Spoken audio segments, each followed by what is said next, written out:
Hi everyone, welcome to this week's No Bullshit Talks podcast, and I'm so excited to welcome today the amazing Rose Radford. So welcome to the top podcast today. Hey, great to be here. Thank you for having me. First of all, I'm going to ask, are you married yet?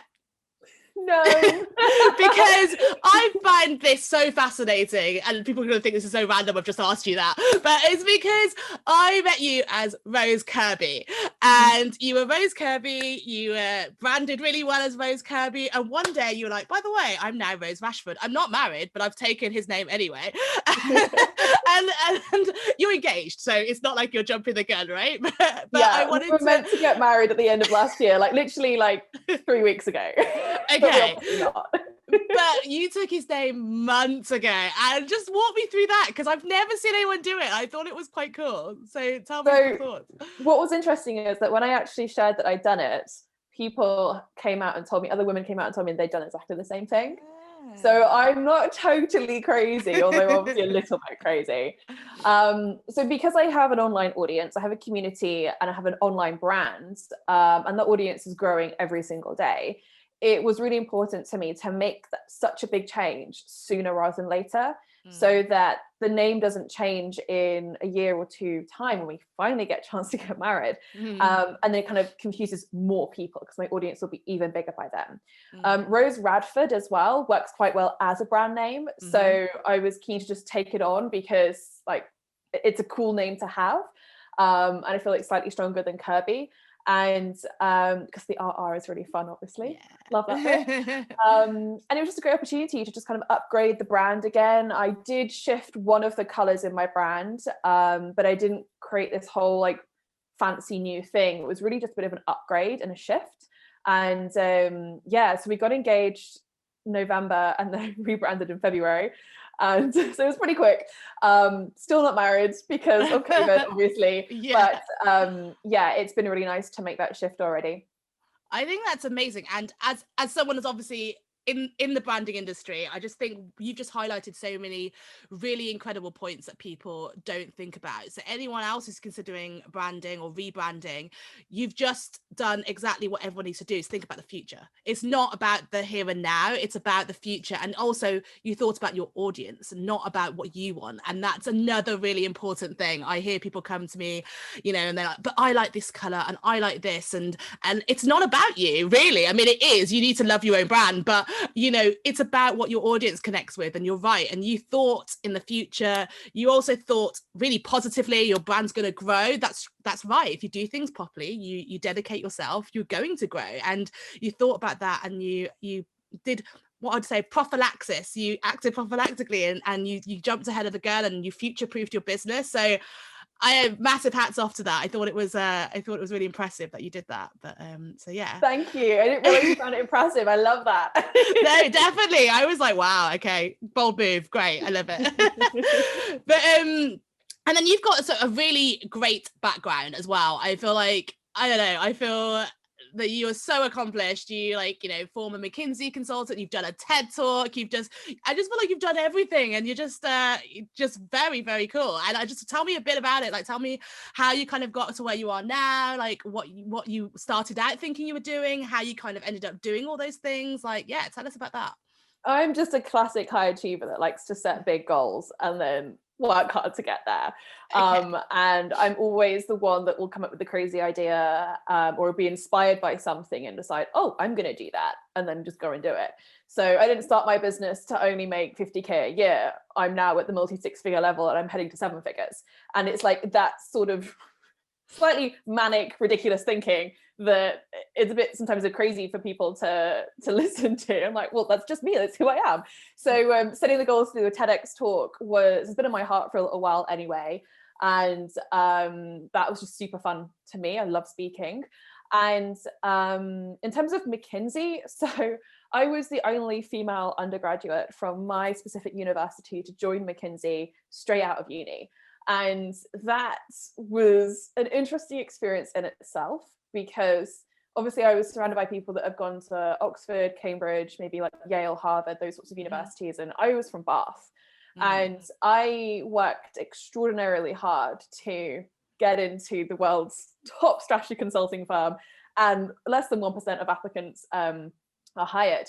And there was a real process for me to go through that. I didn't have any particular leg up in any way at all. I was really coming from a place of having no additional support at university to do this and having to figure it out all on my own. And it's that sort of ridiculous, like obsessed, or what's the right word? Like when you're blinkered on a goal, such as joining McKinsey, for instance, despite not coming from a target university, and doing over 80 live practice interviews over a period of 6 months to make that happen. Like when you set massive goals, you end up taking massive action and you end up creating really epic results. So McKinsey was an experience in itself, obviously turning up feeling like a total imposter, because I was like, I haven't gone to Cambridge or Oxford. I had the grades for that, but the course at Bath was more fun and more exciting for me at the time. So that then created quite an interesting experience for me in that environment, because McKinsey is an environment that makes you feel as though everything you do isn't quite good enough, because there's constant feedback. They say you kind of get nurtured and apprenticed, but actually that's their way of saying, we're going to tell you when you've done it wrong a lot. Yeah. And I think you've just touched on exactly what I was about to ask is, a very topical thing at the moment is about imposter syndrome, and I'm sure you cover it a lot in what you do, and you've just mentioned that word imposter. That's exactly what I was thinking. You say you're surrounded by Ivy League school graduates, and I'm guessing at McKinsey there's probably a lot of connections there, a lot of old boys clubs, a lot of definitely a lot of incestuous relationships of some kind, that sort of thing. And I just think like you said, you came from Bath, you're female, like you didn't have the connections. Like, how did you cope in those situations? And I feel like you obviously an extremely confident woman, and what if other people don't have that confidence that you have and that determination, but they are in a situation like that? What advice would you give them? Like, how did you cope with all that? Well, I certainly didn't sail through it perfectly, put it that way. I had this really deep belief that I wasn't good enough. Right. And I've since realized that belief was kind of installed in my brain when I was about, I'm going to say 6 or 7 years old. And this happens to a lot of people, by the way, where I had my very first test at school, where you are, the very first time you are valued as a human in a really mathematical kind of objective way. And I did really well in this test. I think I'd got something like 90%. And I was so happy with myself. The first time that me as a human had been valued so objectively in school. And I took this test result home and I said to my dad, I got 90% in this test. And he said to me, what happened to the other 10%? Yeah. And of course he was joking. It was a dad joke. He was teasing. He was really proud of me. But that was enough for me to think at that time, at a really young age, that what I do isn't good enough. So therefore I'm not good enough. And that was just a really micro thing that happened. But I know that this one way or another happens to the vast majority of the population because of the way school system works and the way maybe teachers or parents made us feel as children. So you then take that limiting belief all the way through your life. You end up at the doors of McKinsey, for instance, somebody says something to you that makes you feel you're not good enough. You get massively triggered by it because you're already living through that paradigm of oh, I'm not very good actually. So then you're really sensitive to feedback. You're really sensitive to things not going the way you want them to and not being successful. And when I look back at it, I realized that all of my big goal setting and all of my desire for achievement and all these fancy awards and tags and things that everything that I get was simply me trying to fill that hole of not feeling good enough in the first place. I'm pleased to say I have freed myself from this limitation and this very, very sad paradigm about 6 months ago. And that's why it's so present to me right now. Yeah, really. That's incredible. And that whole journey is really interesting. Also because, I met you a lot longer than 6 months ago. I would never, ever have thought that about you. And I think that's also what's really important, that lots of people meet someone and they think, oh, that person's such an incredibly strong woman, so successful, they must not have any troubles in their life, and they have no idea what's going on in their brain. And because if they have this reputation, they have this image to uphold, then they probably suppress those feelings more and more, and they just get worse and worse, and it's actually really detrimental, and people just have no idea. And I guess that's why I guess that's what makes you so incredibly good at your job as well, because you have been through that and you know how to help these women. So like, yeah, is that why you kind of went into this sort of world and left McKinsey? Like, talk me through that. Like, how did that happen? So no, that wasn't the reason. But the real reason that I left McKinsey, this was just over 3 years ago now. Since the age of about 19, I have on and off gone and worked with entrepreneurs of some kind to help them make more money, save on costs, do whatever they need at that time, and really mentor and coach them. I used to cycle across the city of Bath, good couple of first years of university actually, cycle across the city of Bath, typically every Wednesday and Saturday, to go and see the owner of a charity shop on the other side of the city. And I was helping her drum up footfall. I was helping her understand her cash flow and accounting and things like that. And I just loved it, absolutely loved it. And then I went to Kenya after I graduated and worked with 6 entrepreneurs out there as well, and lived in rural Kenya and helped them understand their bookkeeping, for instance, understand how to make more money. And then I supported them in pitching for some microfunding as well at the end of time that I was there. So working with entrepreneurs has always been in my heart. And the real reason for that is because my parents are entrepreneurs. They run a business. And for the first probably 15 years of my life, a lot of the conversations at the dinner table were about money and how we're going to make the money, we're going to pay the mortgage, what's difficult right now, what like all of these conversations around money. So I'm really uniquely positioned to feel very comfortable talking very blatantly about money. Whereas a lot of people and families may have grown up with money being a bit of a taboo subject. That's why as Brits, we typically don't share how much we make. Like sharing salaries is like, no, wouldn't do that. So I feel very fortunate to have had that upbringing, to really, really feel comfortable sharing and talking about money, and B, to have that desire to help entrepreneurs, because while I was growing up with these parents of mine, I always wanted to help them, but I had no idea how, like 7-year-old me to know how to help them. So really, I'm fulfilling a childhood dream of helping my parents by doing the work that I do now. So the thing was, when so I did a business degree, and then I obviously went to McKinsey, and that was where I was helping big companies, but it wasn't fulfilling enough for me. I wasn't seeing like the real impact. Yes, we were solving some massive problems with government. Yes, we were saving taxpayers money. Yes, we're doing some really cool stuff, but it wasn't deeply fulfilling for me. I didn't feel like the impact we were making was meaningful enough for me. So I realized actually it's the micro impact that I really, really love. And that means working really closely with entrepreneurs and business owners and supporting them on a more personal level. I didn't realize you could make a business and make a living out of that though, until I saw other people doing it in the online space. And I was like, oh, hang on. I can use my skill set and my passions and make money from this. So it's like the ideal dream. Literally, I had no idea it was available to me. So it sounds silly in hindsight now, but there we go. You don't know what you don't know, do you? And so that then began that journey for me of really mastering my craft, getting incredibly committed to really mastering sales and marketing and mindset, because those are the big areas that I focus on now, particularly in the online space. Online marketing and online sales and things are just like totally obsessed with it. And we get incredible results with my clients now because of how much I have invested in myself to really develop that skill set, so I can be of huge use to entrepreneurs, let alone the background that I have. So now I just freaking love my job, and I can't believe this is actually something you can get paid for. That is awesome. And you've just basically said what I think every entrepreneur is aiming for in life, is that to do a job that they absolutely love, that they're passionate about, and they're getting paid handsomely for it. That is the ultimate dream.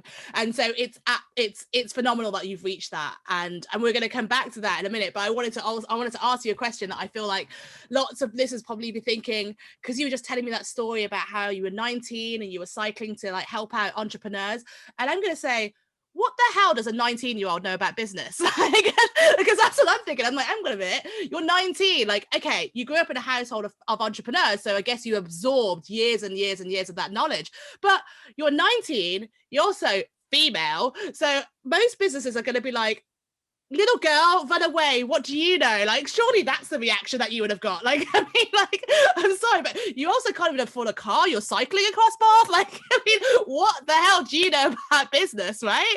So, like, how did you even get clients? How did you get people to believe in you? That's what I want to know. So I was doing that for free at the time, just to caveat. Okay. Because again, didn't realize I could charge for it. That was the thing. And really, it was just showing up confidently with the belief that, hey, this person probably has a problem and I can help them. This particular lady who ran the charity shop had actually reached out to the university. So that's how I ended up getting in contact with her. Okay. And then one thing led to another, and there's 2 more entrepreneurs that I helped throughout my time at university as well. But that was like the big one that really stood out to me the most. So yeah, I don't know, I just showed up and I made myself useful, and we'd have really great conversations about how to jump up more footfall, managing her team as well, which was really challenging for her. And then I saved her over £2,000 worth of costs. And that it was so fun. And I think even just showing a bit of value allowed her to trust me more and more every week. And yeah.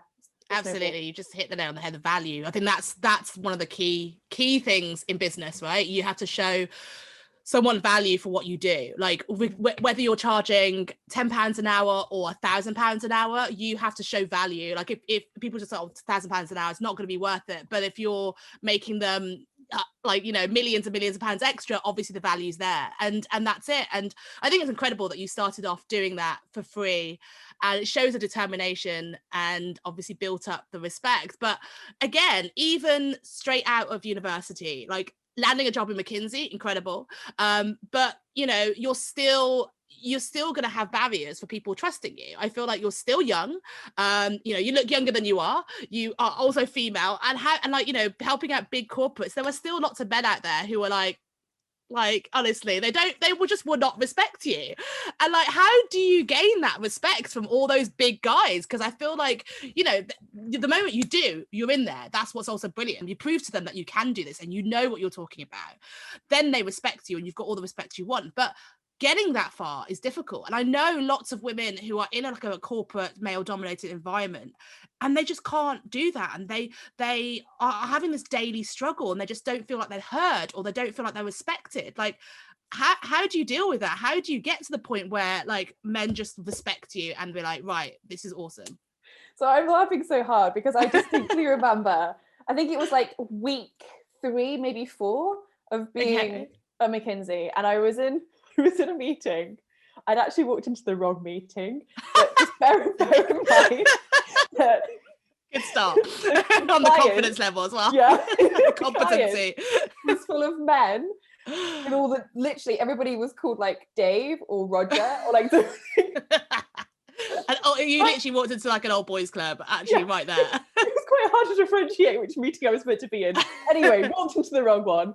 And I had to just continue being there because I was in too deep at that point. I had to just pretend that was where I was meant to be. And then one of the guys said, how long have you been working here for? And obviously it was literally like 3 or 4 weeks. I said, not long. I didn't tell him exactly how long. Not long. Bear in mind the first 2 weeks was training, so basically like 1 or 2 weeks. Yeah, pretty much. So yeah, I feel you on that. I definitely came up right against that within the first month and had huge questioning over whether what I could say or do would be of any value. But here's the thing, going through that process really, it allowed me to adopt the classic consultant way of speaking, which is where you say things really confidently, even though you might not be 100% sure, and then you go and check the data after you've had the conversation. And if you're wrong, you then go and correct yourself later. But whatever you say it incredibly confidently. And this is where my drama GCSE came in really, really useful. Acting your way through life, basically. So what you just told me, your strategy and your advice to everyone is fake it till you make it. That's what you're telling me. Stay within integrity, but sometimes you've just got to keep like that straight face. That's true. That's true. I do like that. But it's true. Everything you do is done better with confidence anyway. That's it. Like, I feel like you bring out the best in yourself if you do it with confidence, you say it with confidence, people are more likely to believe you. But like, okay, so on a serious note, in terms of your consultancy, I'm presuming you're not telling everyone that you have to fake it till you make it. So walk me through what you actually do with your clients and how you help people. And I was going to say women, but you're not just obviously focusing on women, but you do help so many women, like I said, talk about money, because it's not just the Brits, it's female Brits especially. Why do women struggle and find it so uncomfortable talking about money? I know I do. I know that I've had a very conscious effort in my business to bring up money straight away, and I feel guilty telling them how much I charge, and then if they ask for discount, I'm always feeling like I'm obliged to grant that discount. Why should I do that? Like, I mean, I shouldn't do that. And I feel like most men, maybe I'm generalizing, but I do feel like most men are just like, no, that's how much we charge. If you don't like it, walk away. And I just, and like you said, you just confidently like, I'm making a multi 6-figure sum and I'm on my way to 7. And I'm just like, that's awesome. Like, I'm not there yet. I'd love to be there. Like, to make my first million, I'd be very happy to do that. And you know, most women would be like, why is she talking about that? And maybe they say it's arrogant. And then, like I said, it's a taboo subject for a lot of people, but it's so necessary if you want to achieve your goals, and you have to vocalize those aspirations. And so I want to hear how you help women do that, and not just women, like I said, how you help people do that, and what you do through your day-to-day.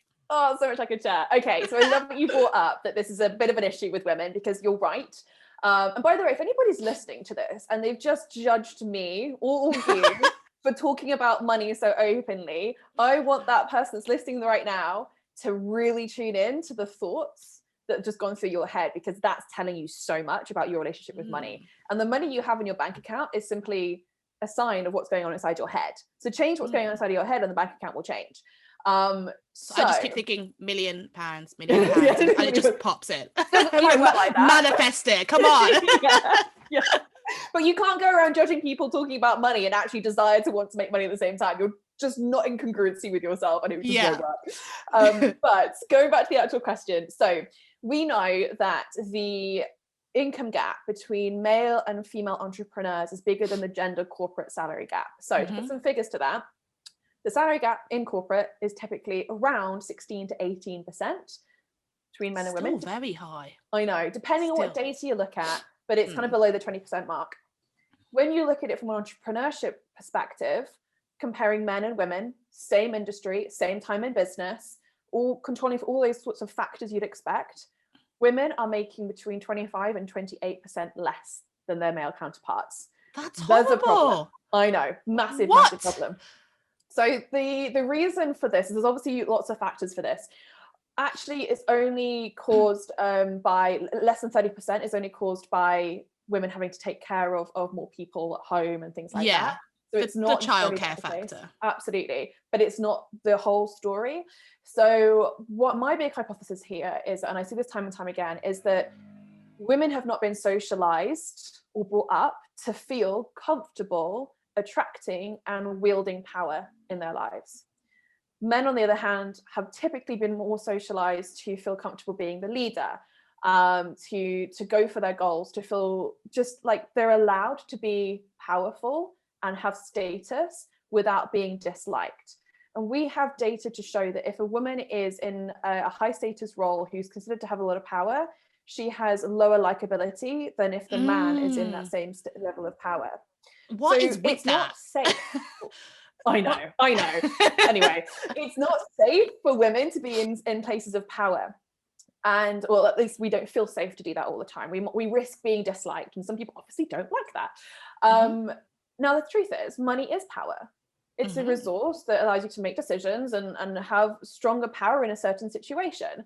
So if money equals power and women haven't been socialized to feel comfortable attracting and wielding power, it's no surprise we struggle with pricing situations or negotiations, with actually asking for the invoice that's owed to us from like 3 months ago, and for other things like that, where we might really struggle with money because we don't feel like we're in a position of power to put our boundaries in place and stand our ground. So that's, I believe, the biggest reason for this.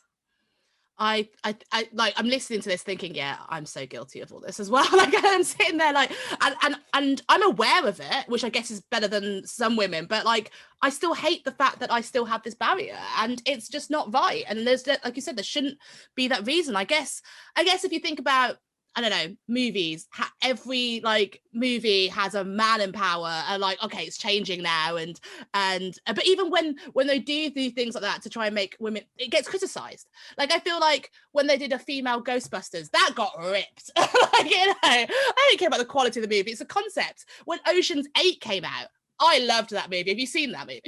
Not yet. No, I need to watch it. It's great. Like, Sandra Bullock and a team of badass women do what Danny Ocean does, and the badass men do. But when Ocean's 11, 12, 13 was doing it, and it was awesome, that they were, you know, that was respected, and the only woman in it was the eye candy, Julia Roberts or whatever, or Catherine Zeta-Jones. You know, they were the eye candy. But this time it's the women doing it, and I just thought it was so cool.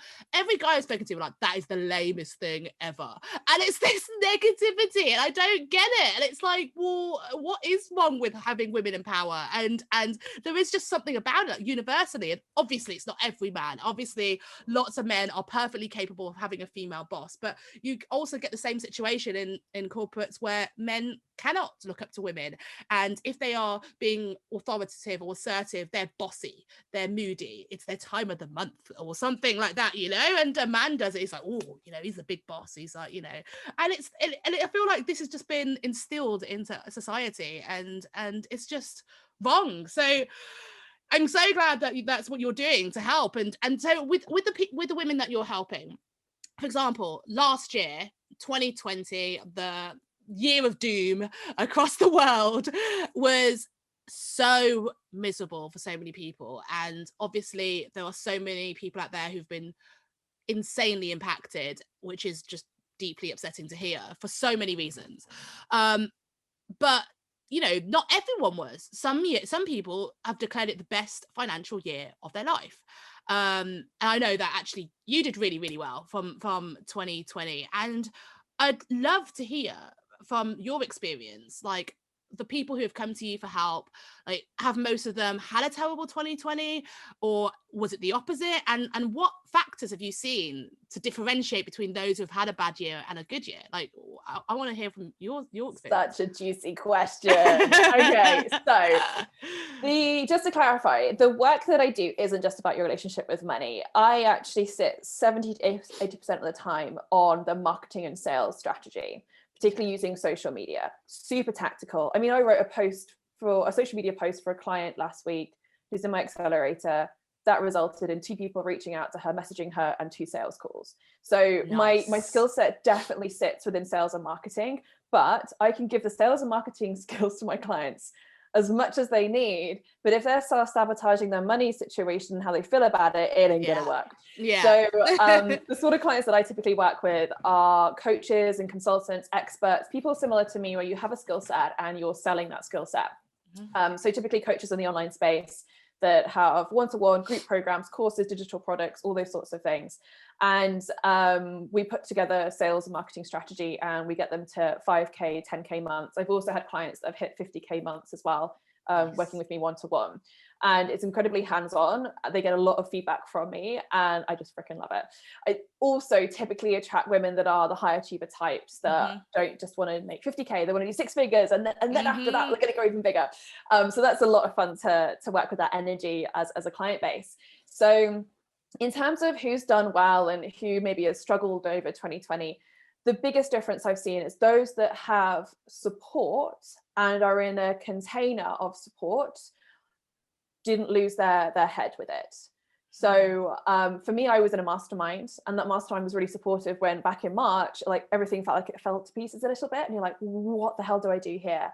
There was a client that said to me that, well, client that's just started working with me, she said when COVID and then Black Lives Matter kicked off, that actually stopped her showing up on social media because she felt as though what she had to say wasn't valuable compared to everything else that was happening in the world. And I said to her, if you were working with me, that would never have happened. So you would have continued to show up because I would have helped you realign how you feel about it in a way that there was going to never be you disappearing from social media and disappearing from helping others. So when you choose to give yourself the ability to be supported, to be held to your best self, to be given the resources and the skill set that makes a huge difference to you making a successful business, that's when you thrive. Those that got super scarcity mindset around it, stopped spending any money at all in their business, deleted all the ad campaigns, literally shut everything off, didn't thrive. My ads, they were so cheap, it was epic. I was like, everybody disappeared in the Facebook ads market in like June, July. I had the best launch yet because I was spending. So like, you've got to get yourself into that place. If everybody's getting scared and running down the road, I'm staying here and I'm going to make the best of this. So, and I'm like, where are my mentors? Where are my coaches? Who's like succeeding here? I want to go hang out with them, figure out how they're thinking, what they're doing right now to succeed, and I'm going to adopt that into my business too. So instead of getting scared, it's about really holding your ground, confidently getting the support that you need to be able to thrive. I love that. Oh my God, so many things there. Like I was just thinking, I also was in a mastermind and support network, and I joined some incredible agency communities, and I think I joined one at the beginning called Agencynomics, and they didn't even charge. Like it was just, they don't charge still. It's just a free online community, but the guys who run it were like just so supportive, and they've got like years of experience. So it's just being surrounded by successful people and other agency owners who were there for that exact same reason, and were just, they all, and the other agency owners who might be competitors, you know, they don't see it that way. They saw it as a family all helping each other. And I don't think without that community, I would never survive this last year. And I think that's so important. Like you said, the people, the support network you have around you. And I think that, yeah, mastermind groups are incredible. I've now joined their mastermind group for that reason, because of how valuable their support have been. And I think, again, what you've just said about, like, you know, who are the other ones who are doing well, surrounding yourself with successful, positive, energetic people is how you succeed, because they're the ones that you, like, you know, like speaking to you for alone, I'm already like, right, I need to make more money. Like I'm just like, oh my God, I need to, like, and it's just, and like, that's how I guess like every one of your clients should come off a call thinking, right, I'm motivated, I'm going to do it. And being around people like that is absolutely necessary. Like I feel like if you're around other people just going, oh my God, COVID sucks, like it's just like, oh, my business is gonna fail and I have to close up, and it's like that would suck up all the energy from you, and you're just totally thinking, yeah, there's no point, right? And that's what they're going to turn your brain into thinking. But if you're around other people like, right, opportunity, like, hang on a minute, Facebook ads are cheap now, like I'm going to go in there and take advantage of it. That is the attitude you need. That is exactly it. And I just think that's incredible. And oh yeah, it's inspired me. And and also that sales thing that you said, where you just wrote one post, it got her so many sales. I think it's so powerful. I feel like a lot of people are scared to do cold outreach on social media, and I think that it can be done very badly. I know that I go on LinkedIn and every single day I've got people just like writing really salesy, awful, impersonal messages, and I'm just like, delete. And I just don't like it. And like being able to craft that great sales message is so important, because I've got people sliding into my DMs and I'm just like, block, because they're so bad. So how do you help people with that? Because I think, like you said, if you do it properly, like you can do it well and actually succeed from it. So how do you help people craft the perfect DM, for example? Yeah, I never reach out to people cold DMing at all. I have all inbound leads, and I use strategies to make sure people are reaching out to me first, rather than me like crawling into the DMs being, hey. It is creepy. It is exactly creepy. Exactly. The only time I would send a cold like outbound DM would be to genuinely connect with her, like, can you follow her on Instagram, or to kind of like have a conversation and get to know my community. I have my finger on the pulse of my community constantly, pretty much every single day. And that's really important to me, because it also allows me to create offers and things that serve people, that then obviously results in sales. So I will ask questions. I'll get to know who's following me on Instagram, for instance. I'll get to know who's in my Facebook group. And I'll also send emails that ask questions as well, so I can be of best service to them. But that's the only time I'll send an outbound message. I have a number of strategies that I actually teach inside of this bundle called DMs to Dream Clients. Nice. So I will put the link, we can put the link for that in the show notes maybe. Yeah. It's like less than $50. It's an incredible steal. And it's like a little mini course where I walk you through exactly how I use social media and DM messaging, as well as my email list, to get inbound leads interested in your offer that then either result in sales calls being booked if it's a high ticket offer, or digital like product passive income sales. So using all these strategies, I did 3.5K in one weekend back in November with just digital products like passive income things. And then I also did a 20K week last month with high ticket sales, obviously booking the sales calls to then sell the high ticket offer. So this shit works. It's epic. Oh my God. That sounds awesome. Yeah. So I share all like the videos and the scripts and everything that works inside that little bundle, which is called DM Stream Clients. So yeah, that's a sort of skill that I love sharing with my clients to equip them, because ultimately I know a client is finished with me once they feel like they are in control of their income, and they, you know, they can set these big goals and they know exactly how to get there. I'm a strategist at heart. So it's about setting the big goal, reverse engineering it, executing the plan, pivoting where you need to, getting the feedback from me that you need along the way, and listening to your audience.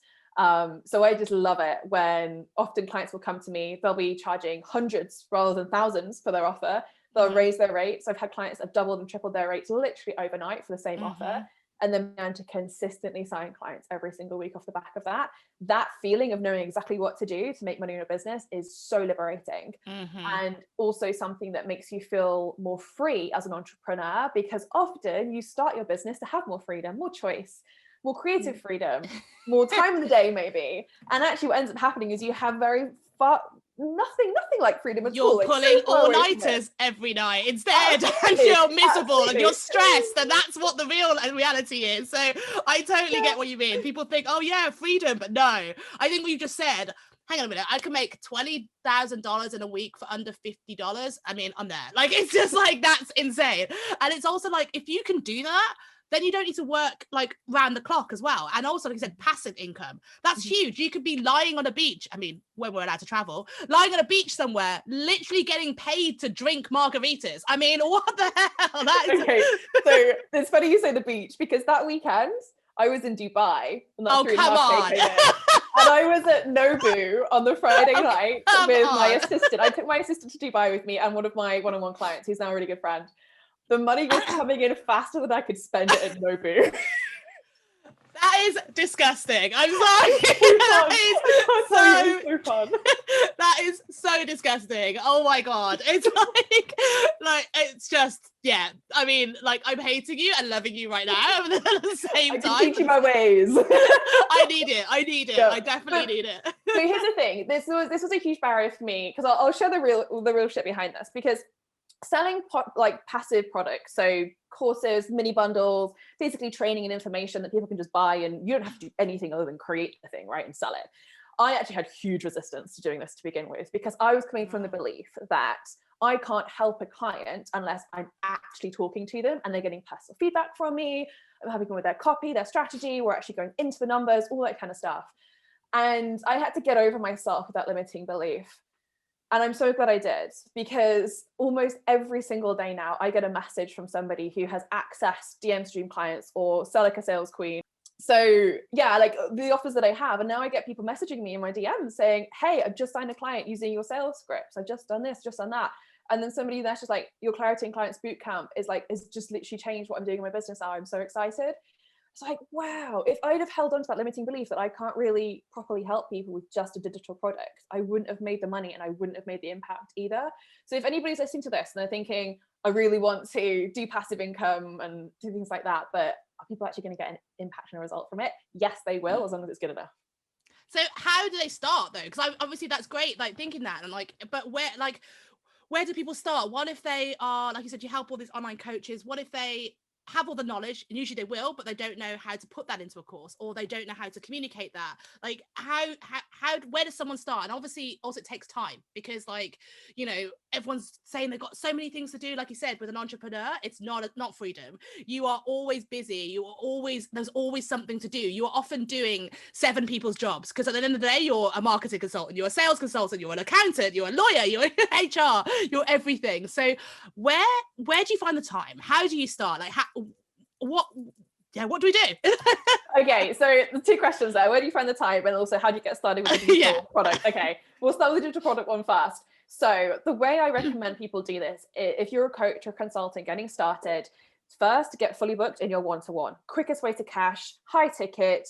You can sell your one-to-one for thousands. That gets you to a 5K, maybe 10K month really quickly. Then you get pretty done with doing one-to-one. You've capped your income. You now need to launch a group program. So I run 2 group programs now in my business, my accelerator and my bootcamp. It's a really great way of then scaling your income for time. I just show up on calls 3 hours a week, and to join that program is a minimum £1,000 a month. So then that's great for like leverage time, for money leverage. Then it becomes a question of, right, I've got to created these resources for my one-on-one clients and my group program clients. I can then take some of the elements of those resources and turn them into bundles like courses and things. So people that join my bootcamp, the live version of it, you can actually go grab the course version of it for like 20 or 30% of the price. So you've gone and created the assets already. That's the important thing. And then you're just selling that off at a lower ticket investment. So people can experience you. They have an idea of what you teach. They might access it and be like, this is not my vibe, totally cool, but I've only spent $20. Awesome, doesn't matter. So yeah, do it in the right order. I see so many coaches starting out thinking courses is the best way to go when they don't have the audience, they don't have the results, and they don't have the funnels or anything that's actually going to get them results. So do it in the right order to begin with. And then your second question, which I have now forgotten. So where do we find the time? Where do we find the time? Oh yeah, that was it. Okay, so 2 things. I have to admit, I use something called Toggle, which is a free me thing. too. Yes, you can track your time. I have to admit, I only do between 4 hours and sometimes 8 hours a day now on the business. Nice. And so I'm really intentional about where I use my time. I do have a marketing guy over in the US who will work on some things for me, like some of the copy and some of the funnels, just to get things moving. But I am working very much in tandem with him. I don't necessarily outsource this at all, because obviously this is my zone of genius. I just need somebody to do it faster for me.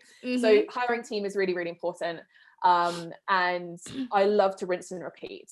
So I will use a very similar funnel. I'll upgrade like the landing pages. I'll just simplify it and not over engineer. I see too many people starting again from scratch and reinventing the wheel. Really? Like, ditch that. I mean, for instance, it took me about 30 hours to do my very first webinar. A few years ago, it took me 8 hours to do my recent one, because I rinse and repeat stuff. So nice. It's just being really smart about where you're putting your time and making sure you're outsourcing anything that is like admin to a VA team like I have. Yeah, Toggle is great, and I also use it within my agency, not only just for like client billing, but also it's a really good self-reflection on how long you spend on certain tasks. And I introduced it in my team, and I was really reiterating, I was like, I'm not checking up on you guys. I'm not like doing this to be like, oh, are you working? What are you working on at every moment of the day? It was purely to see what tasks take longer than others, and actually it makes you really aware. I'm like, I spend that long writing a proposal? Oh my God, like I have to make sure that I am sending proposals to the right clients, because I'm spending so much time doing it. And it's really good for self-improvement, I think, and just it self-awareness of everything like that. So I think that's a great tool that you just mentioned. Yeah, Absolutely. I love it. It's spelled Toggl if anybody's listening and like they're trying to search for it. I'd also say it's great to understand. For me, I've looked at, okay, how long does it take per week for me to deliver these different programs? And then how much money are those programs making me? What do I need to do there to make sure my money earned per hour goes up over time? So it's a great kind of leverage point there as well. Absolutely. So, oh my God, I've been so loving speaking to you today, Rose, and I'm like so pumped now. And I just want to ask, how do people get in contact with you? So obviously you've got so much to give, so much advice and energy. Like how do people get in touch with you if they want to know more? Yes, come and hang out on Instagram. I am Rose Radford. And you've also got my website, roseradford.com. And then definitely go and grab the DMs to Dream Clients bundle in the show notes, because that'll give you a taster of what's possible online. Excellent. I'm so happy that you came on today, and just want to thank you for coming on, as I know that your time is super valuable, but this has been so inspirational, and I hope that everyone listening is also going to get absolute motivational boost from listening to this podcast. So thank you so much. Thank you for having me. It's been great fun. And thanks everyone listening, and I hope to see you again next week for another epic podcast.